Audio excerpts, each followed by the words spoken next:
안녕하세요. 부동산 정보TV 시청자 여러분. 충격적인 소식입니다. 이제 외국인은 서울에서 집을 살 수 없게 됩니다. 정부가 전격적으로 수도권 부동산 시장에 빗장을 걸었습니다. 이번 영상에서는 외국인 토지거래 허가구역 지정에 대하여 심층적으로 알아보는 시간을 갖겠습니다. 핵심 요약부터 말씀드리면 2025년 8월 26일부터 서울 전역, 인천 7개구 경기 23개 시군에서 외국인은 실거주 목적이 아니면 주택을 구매할 수 없습니다. 이게 왜 중요할까요? 이번 조치로 수도권 집값이 안정되고 우리 국민의 내 집 마련 기회가 늘어날 수 있기 때문입니다. 최근 몇 년간 외국인들의 무분별한 부동산 투기로 서민들의 내 집 마련 꿈이 점점 멀어지고 있었는데 정부가 드디어 칼을 뺀 것입니다.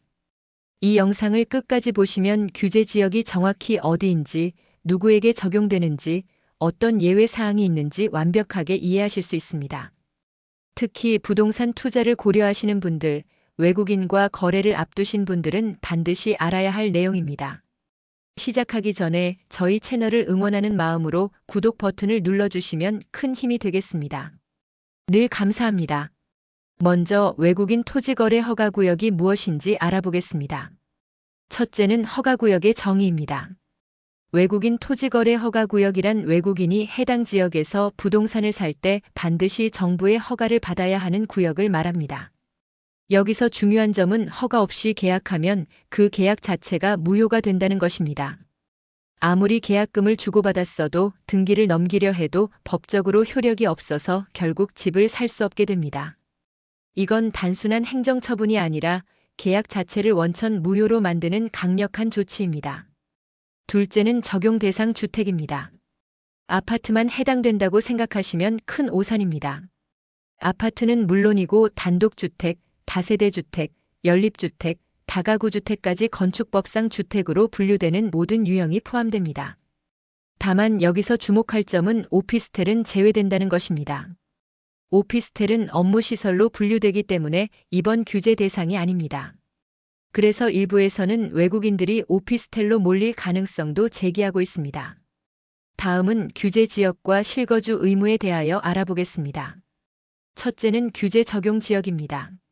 서울은 예외 없이 25개 전자치구가 모두 포함됩니다.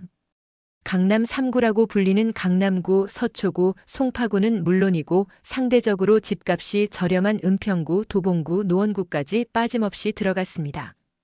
용산구나 성동구 같은 뜨는 지역도 당연히 포함됩니다.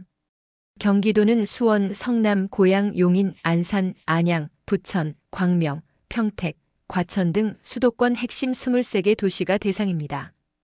특히 과천이나 광명처럼 서울 접근성이 좋은 지역은 모두 포함됐습니다.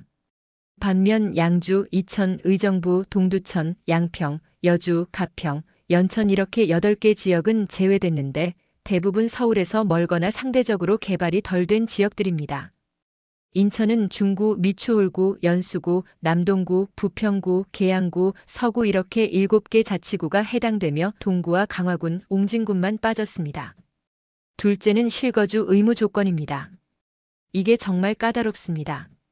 일단 허가를 받더라도 허가받은 날로부터 4개월 안에 반드시 입주해야 합니다. 계약만 해놓고 나중에 들어가겠다는 건 통하지 않습니다. 더 중요한 건 입주 후 최소 2년간 실제로 그 집에 살아야 한다는 것입니다. 잠깐 들어갔다가 나가면 안 되고 진짜로 2년을 채워야 합니다. 만약 이를 위반하면 어떻게 될까요? 주택가격의 10%까지 이행강제금을 내야 합니다. 10억짜리 집이면 1억을 내야 한다는 얘기입니다.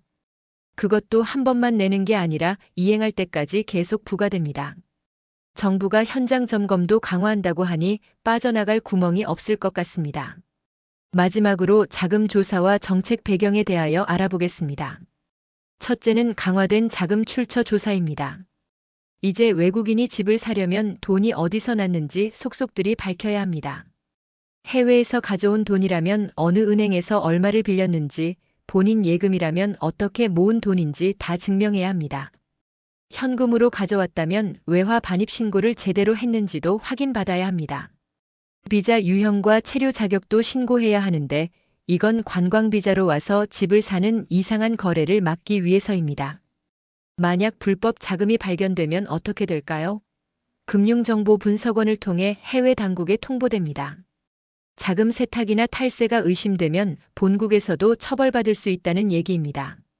한국 정부가 해외 정부와 공조해서 불법 자금을 원천 차단하겠다는 의지를 보인 것입니다. 둘째는 이 정책이 나온 배경입니다. 통계를 보면 정말 심각합니다.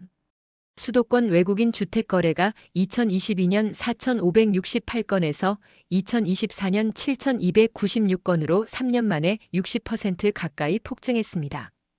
올해 7월까지만 해도 벌써 4,431건이 거래됐으니 이대로 가면 작년 기록도 깨질 기세입니다. 국적별로 보면 중국인이 73%, 미국인이 14%를 차지합니다. 문제는 이들 중 상당수가 투기 목적으로 의심된다는 것입니다.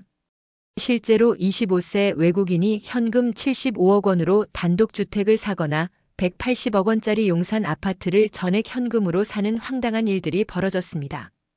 32세 외국인이 82억 원을 현금으로 주고 성북구 단독주택을 산 사례도 있습니다. 이런 거래가 정상적일까요?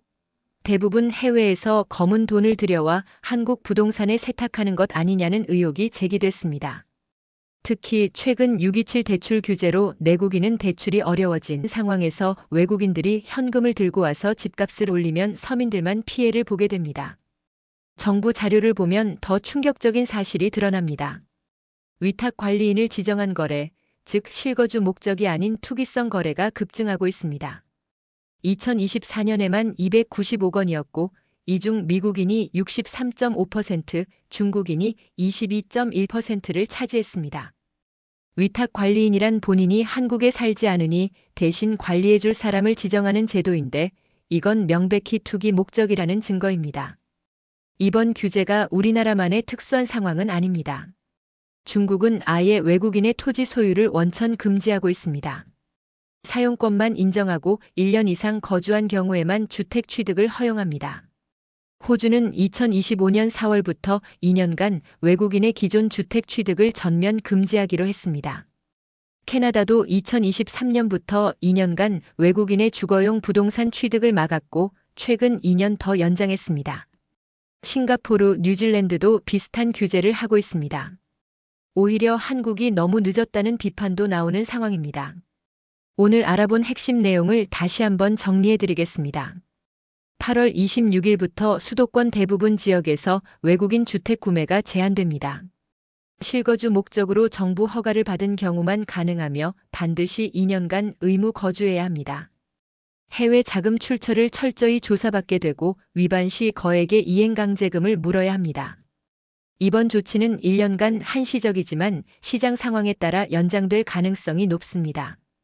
이번 규제로 투기 수요가 줄어들면서 집값 안정에 상당한 도움이 될 것으로 기대됩니다. 특히 젊은 세대들의 내 집 마련 기회가 늘어날 수 있다는 점에서 긍정적입니다. 다만 한국에서 열심히 일하며 살고 있는 실수요 외국인분들은 서류 준비를 철저히 하셔야 불이익을 받지 않을 것입니다. 영상이 도움이 되셨다면 구독 버튼을 꼭 눌러주시고 소중한 분들에게 다 함께 이 정보를 공유하여 주십시오. 다음에도 더욱 알차고 유익한 부동산 정보로 찾아뵙겠습니다. 시청해 주셔서 정말 감사합니다.